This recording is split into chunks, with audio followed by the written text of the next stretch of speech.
আজকে থেকে আবার শুরু হয়ে গেল আল্লাহর রহমতে অনেক দিন রাত বৃষ্টি। এত বৃষ্টি হলে সবচেয়ে বেশি কষ্ট হয় আমাদের গ্রামের মানুষের, যাদের গরু বাছুর আছে, হাঁস মুরগি আছে, এদের তো এত পরিমাণ কষ্ট হয় যেটা বলার কোনো ভাষা নেই।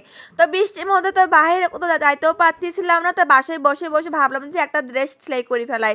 যেহেতু আমি মেশিনের কাজ পারি, আমার বাসাতে মেশিন আছে, যার কারণে একটা থ্রি পিস কেটে নিয়েছিলাম। এই থ্রি পিসটা বেশ কিছুদিন আগে থেকে কিনা হয়েছিল। আজকে ভাবছি জামা কাপড় একদম সব ভিজে রয়েছে, পরার মতো কোনো জামা কাপড়ই নেই, তাই আজকে ভাবলাম যে সেলাই করে নিই। আর কাটিংটা করে নিয়েছিলাম আগে, ভিডিও ধরার সময় একটু মনে ছিল না। যখন জামাটা কাটিং করা হয়ে গিয়েছে তখন আমার ছেলেকে বলছিলাম, বাবু আমি তো ভিডিওই করিনি, তাহলে কত এখন কেমন লাগে? তাহলে বললো যে আম্মু তুমি তাহলে একটু ইঞ্চি টেপ ধরো, আমি এখন তোমাকে ভিডিও করে দিচ্ছি। তা বললাম ঠিক আছে, তাহলে ভিডিও তাহলে করে দাও।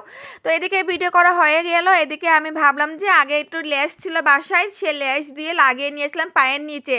আর পায়জামাটা সম্পূর্ণ রেডি করে নিচ্ছিলাম। আজকে তেমন রান্না বান্নাও ছিল না, শুধু রান্না করে নিয়েছিলাম একটু খিচুড়ি আর আলু ভর্তা। আর রোজ রোজ কি খিচুড়ি আলু ভর্তা আপনাদের মাঝে দেখাবো বলেন? তো ভাবলাম যে আজকে সেলাই কাজ করছিলাম, এটাই আপনাদের মাঝে আজকে শেয়ার করে থাকি।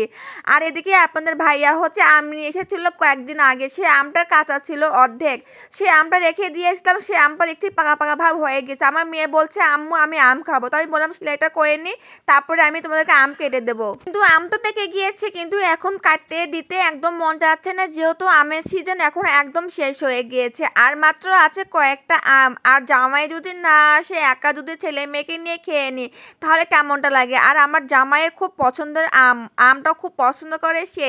যখন সে বাড়ি আসবে তখন আমরা সবাই মিলে খাবো। তো এর মধ্যে রাত্রিবেলা ওর বাবা বাসায় চলে আসলো, তখন বললাম তুমি এখন আম কাটবা, আমি ভিডিও করবো, আর তুমি আমাদেরকে সবাইকে খাওয়াবো আজকে আম।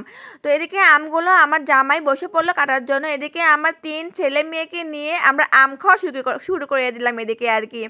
আর আজকে একটু জোরে জোরে ভয়েস দিচ্ছিলাম, আজকে বাইরে অনেক ছেলে পেলে মাঠে খেলছিল, নয় যাচ্ছিল, যার কারণে আজকে জোরে জোরে কথা বললাম। এদিকে আমার মেয়ে তো হচ্ছে খুব খুশি, আম খাওয়ার জন্য পাগল হয়ে গিয়েছে, ছোট মেয়েও খুব খুশি হয়ে গিয়েছিল, আর আমার জামাই এগুলো দেখে সে আনন্দ পাচ্ছিল। ও বলছিল সবথেকে খুশির মুহূর্ত তো এটা, যখন বাচ্চাটা খেয়ে অনেক খুশি হয়, অনেক মজা পায়। আর আম খাচ্ছিলাম, আমার জামাই তো বলছিল মনে হয় বছরকার এটাই মনে হয় শেষ আম, যেহেতু এখন তো আম পাওয়া যাচ্ছে না, আর যেগুলো আম আছে এগুলো তো কখনো খায়ও নাই, কেমন আছে, আর অনেক টক লাগে ওগুলো আম। আর এই যে আমটা খাচ্ছি এটা হচ্ছে রূপালী ফজলি আম ছিল, আর এই আমটা খুবই মিষ্টি ছিল, একটু কাঁচা পাকা টাইপের নিয়ে আসছিল, 2 দিনের মধ্যে পেকে গিয়েছিল। আর আজকে আমার ছেলে মেয়েকে নিয়ে আমরা সবাই মিলে খুব মজা করে আমগুলো খেয়ে নিয়েছিলাম রাত্রে। আর আম খাওয়ার পরে আমরা রাত্রে খাবার দাওয়া শুরু করে নিয়েছিলাম।